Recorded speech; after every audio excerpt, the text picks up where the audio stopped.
upon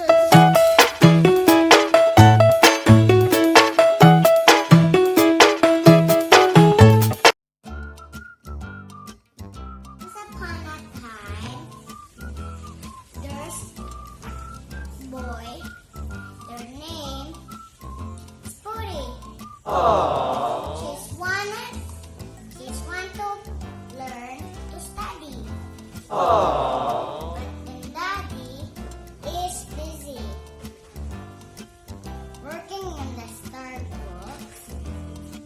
Then Rain, she go home. Puri is go home.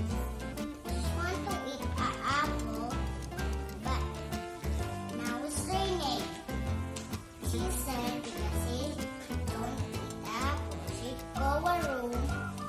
So your daddy is go home.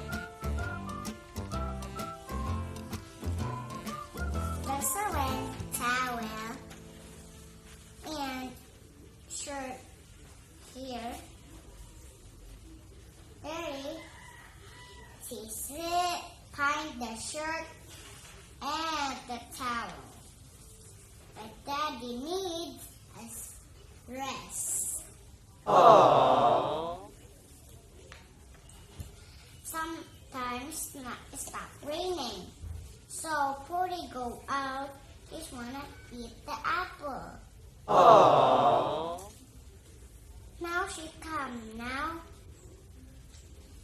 And she want to buy. She see a balloon.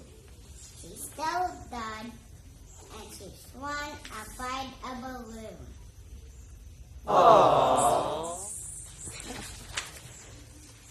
Let me see. Let me see. Subscribe to our